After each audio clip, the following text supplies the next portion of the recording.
Wait, the person drinking tea over there. Isn't that Yelan? Oh, looks like she's having some kind of tea party with friends. We're just in time. Aren't we gonna go say hi? Well, Officer Edler, after all that work, I think we've got them this time.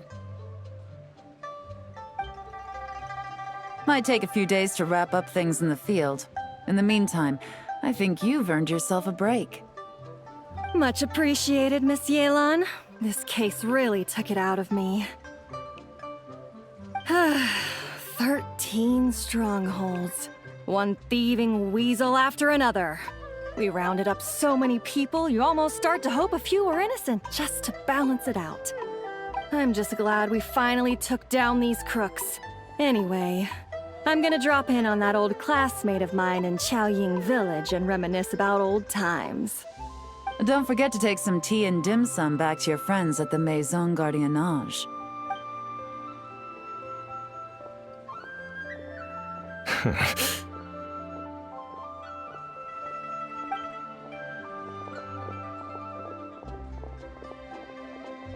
Oh, looks like Yelan's friend left.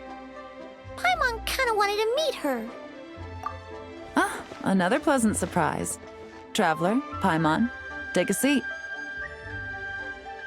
Excuse me, a pot of your finest Yunlai white tea if you would, and 2 more place settings. Now, judging by that expression, I assume you came over to ask about the 2 spies that were just watching us. Ah! Spies? What spies? There were spies around here just now? Oh, more than that, I'm sure. I bet they already sent someone to tail Officer Edler. Anything to foil our operation. Oh, so you're tracking down some criminals? They've got some nerve spying on you like that. Pretty bold if you ask Paimon. Well, those tend to be the kinds of cases that cross my desk. If I could leave it to someone else, I would.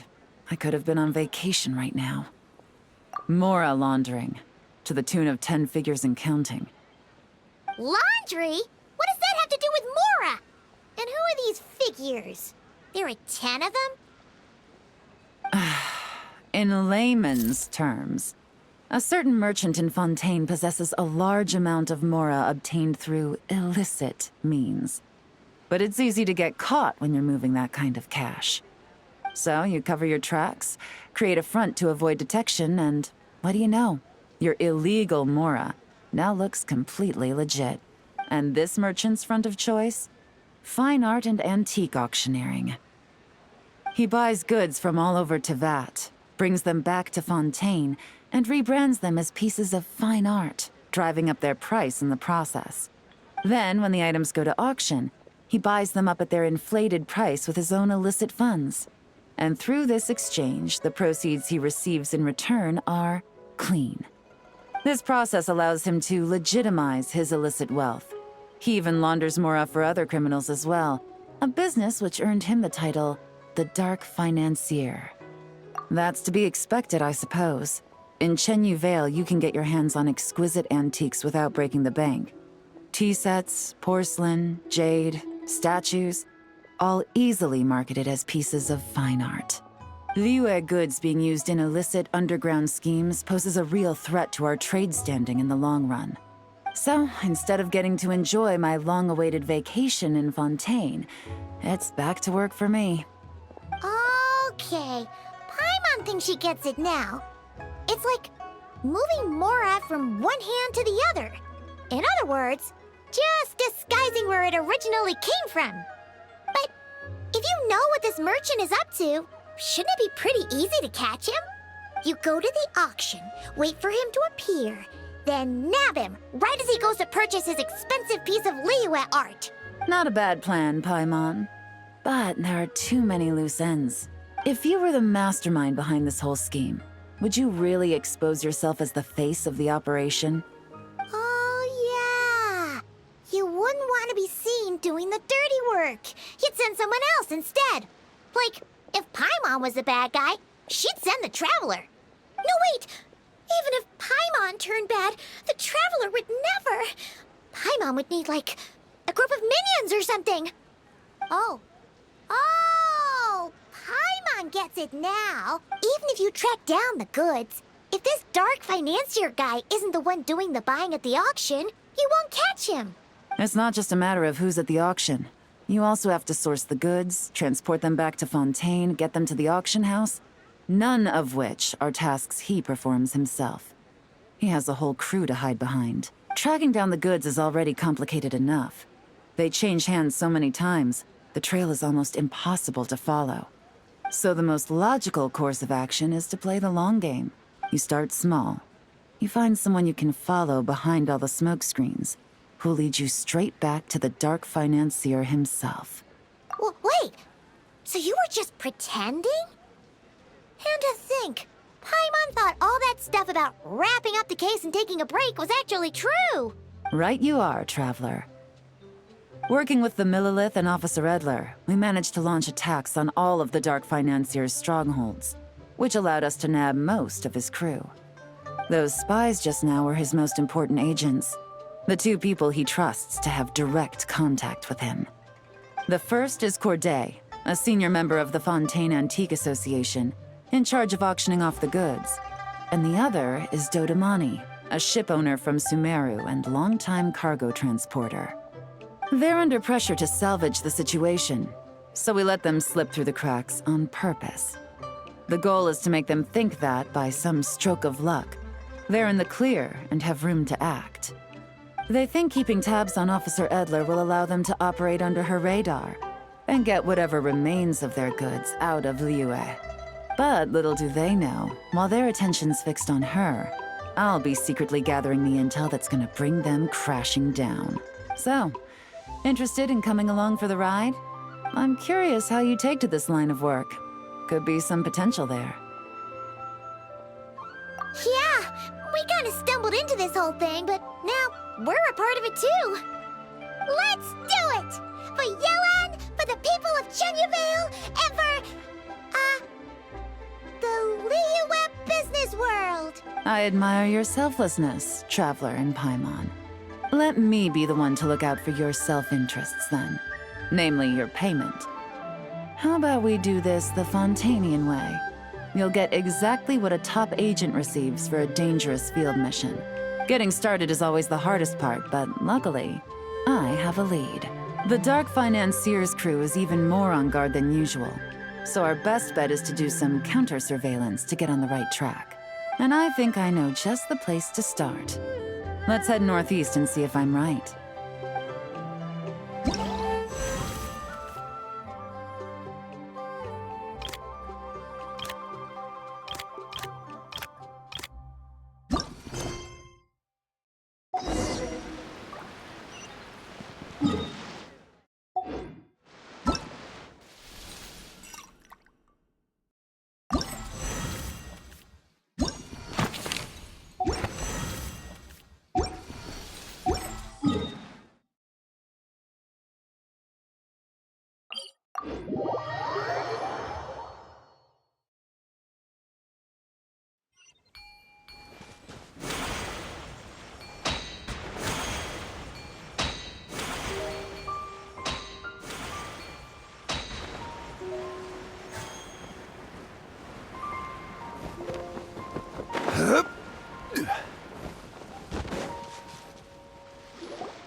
All right, let's start our investigation here.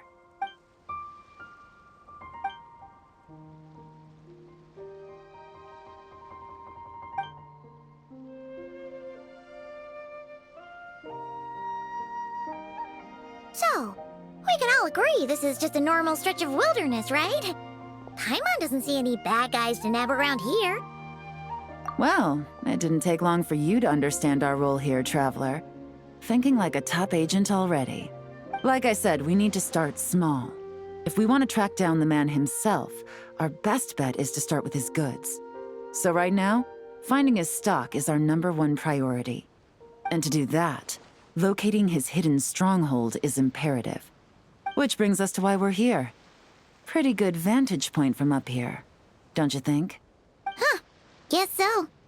Paimon can see the port of Elang Wharf, the boats in the distance, and some kind of tower. for? It's a lighthouse. The Millilith use it to monitor the situation at sea. In addition, the flashing of the light can also serve as a means of communication. Oh, let's hear it. Not too far off at all, Traveler. The Millilith maintain an impeccable level of security in Shenyu Vale through consistent patrolling. This location offers a perfect vantage point to observe their lighthouse signals and deduce their patterns of behavior, which is a huge help if you need to move goods under the radar. So we should be able to find traces of the Dark Financier's scouts in this area. Oh, okay. Paimon doesn't quite follow, but she'll take your word for it. It's simple. Just take this forensic imaging device and investigate the surrounding area. As long as we're meticulous, I'm positive we'll find something.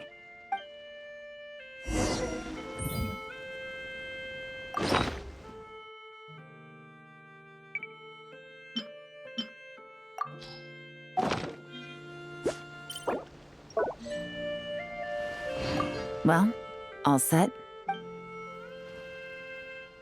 Remember, an eye for detail is key. Clues are often hidden in plain sight.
Some good finds.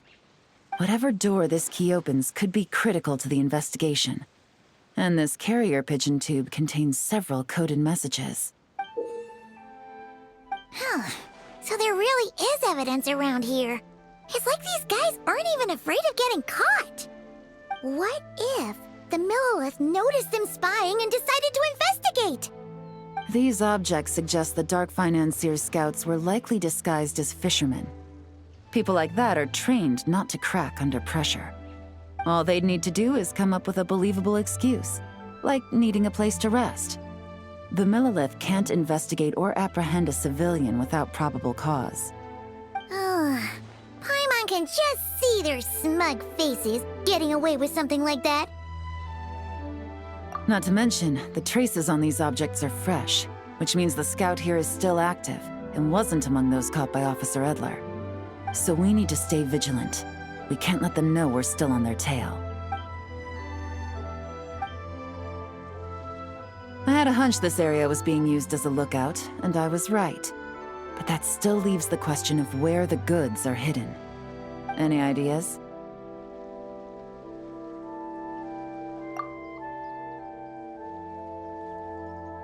Spot on again, Traveler. Looks like you don't need anyone to hold your hand when it comes to deductive reasoning. Given a carrier pigeon's speed, the two locations should be close enough to deliver messages quickly. That means the base we're looking for should be within a certain radius. Ruling out areas within line of sight of the lighthouse, as well as places with a lot of foot traffic. That just leaves the shallows to the north of Mount Mingyuan?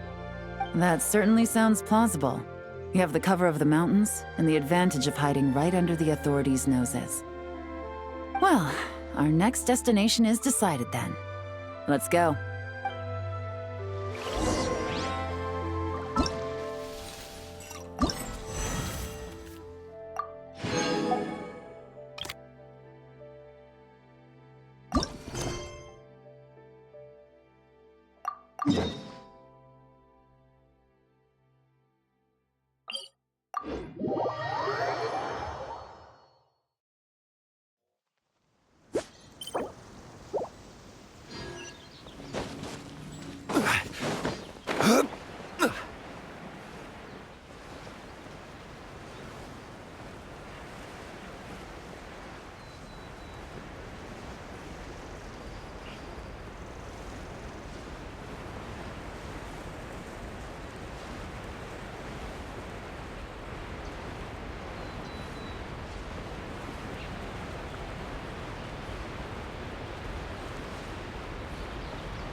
Here either. That's right. No detail is too small to investigate. I believe in you.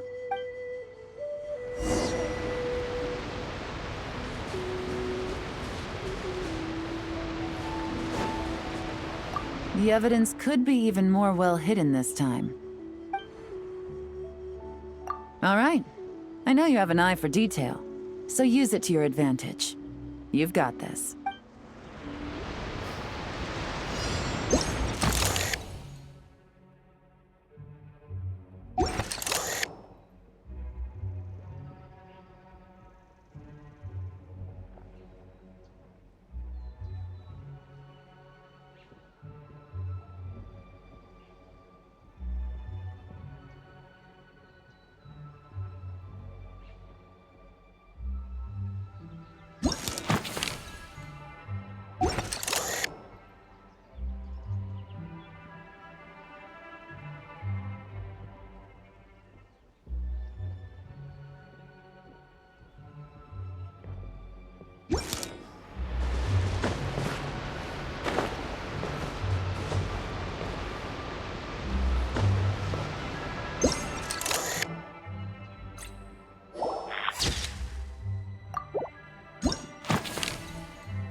definitely wasn't easy to find. Well, well. Looks like you tracked it down in no time at all. I see your potential as a solo field agent, Traveler. Now, time to test out the key we found earlier. Let's see what surprises could be in store. This isn't their home turf, so I doubt they had time to set more traps. Should make our lives easier. I'll take it from here. The last thing we want is to leave traces behind in there. Caution is the name of the game. You two keep a lookout. Make sure no one barges in while I'm in there. You got it! This is a first for us, but the Traveler can do anything. He's got your back! Good point. Yelan doesn't make mistakes like that.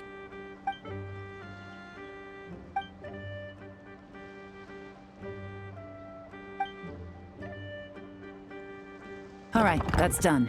I've noted the features of all the porcelain items, vases, and teas stored here. We need to keep a lookout for these features at the auction and pinpoint the person attempting to purchase the corresponding goods. Then, we can let them lead us to our main target. Wow, that was fast! You must do that all the time, huh? Now, we wait. There are countless auctions in Fontaine. We can't possibly monitor them all. Besides, that would be a waste of personnel.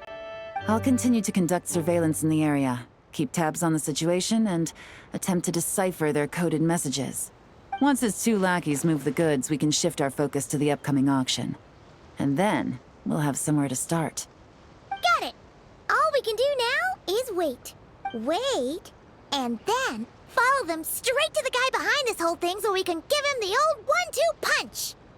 This whole time, Officer Edler has been leading her two stalkers on a wild goose chase around Chaoying Village. Once they decide it was all a waste of time, it's her turn to tail them instead. Not to mention our operation has already put them under extreme pressure. We've forced their hand. I doubt they'll last more than 2 days before making a move. So let's meet back up at Yilong Wharf in 2 days. Find me near the harbor.